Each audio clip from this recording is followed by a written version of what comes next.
Bonjour à tous, on commence cette revue de presse en Angleterre où ça jouait hier, et le club de Chelsea a notamment pris le dessus sur Newcastle 2-0.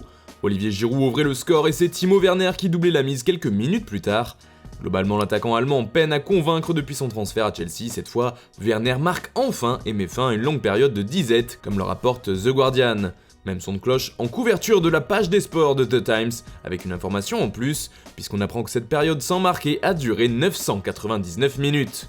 Enfin, l'information fait également les gros titres du Daily Star. La galère de Timo est finie, nous explique le tabloïd, qui revient aussi sur les récentes déclarations de Jürgen Klopp. Car l'entraîneur allemand est lui aussi en difficulté avec son équipe. En effet, Liverpool cale depuis plusieurs semaines et s'est fait largement distancer dans la course au titre en Premier League.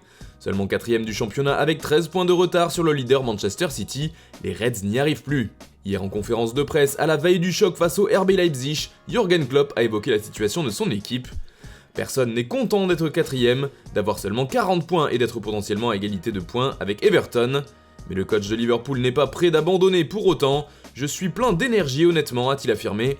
J'y vois un défi intéressant, nous allons le relever en jouant au football, nous allons le relever en combattant avec tout ce que nous avons. C'est le plan, personne n'a à s'inquiéter pour moi.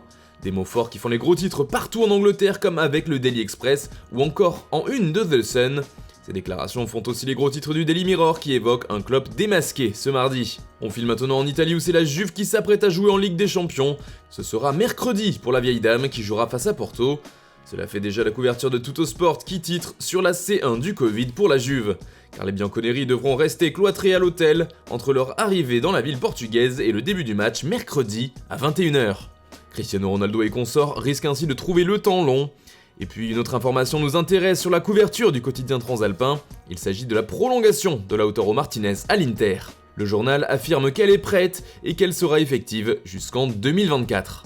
Du côté de la France et de Marseille, la rupture entre l'OM et ses supporters semble de plus en plus actée. En effet, le club a communiqué hier sur la création d'un nouveau projet visant à redéfinir le mode du supporterisme de l'Olympique de Marseille. Agora OM, c'est ainsi que se nomme cette initiative du président Jacques-Henri Hérault. Le club entame un bras de fer avec les supporters, titre ainsi la Marseillaise. Car les mots du communiqué officiel ne semblent effectivement pas montrer une main tendue par la direction du club vers les groupes de supporters. Ce projet permettra à tous les amoureux du foot et de l'OM, familles, enfants, de se réapproprier le terme de supporter pour que celui-ci ne soit plus capté par des bandes violentes, peut-on lire. Mais ce n'est pas tout, ce projet vise à rendre le supporterisme à tous les amoureux de l'institution OM, et de ses valeurs d'exigence, de respect, de non-violence et de diversité. Nous avons pris la décision de ne plus tolérer aucune violence commise par les supporters ultra. Nous leur avons signalé par l'envoi d'un courrier de mise en demeure, affirmant notre volonté de mettre fin à ces pratiques, indique enfin ce communiqué. D'ailleurs, cela fait aussi les gros titres de la Provence, qui évoquent plutôt un mauvais virage. Toujours en France, le Parisien affronte le FC Barcelone ce soir en 8ème de finale de la Ligue des Champions. Comme ici avec l'équipe qui espère que Paris va ouvrir la voie ce mardi. Selon le quotidien sportif même privé de Neymar et Di Maria, le PSG peut réussir un coup au Camp Nou. Autour de ce match au sommet, l'équipe nous raconte également un autre duel entre ces deux équipes qui s'était déroulé en 2017 autour d'un certain Marco Verratti.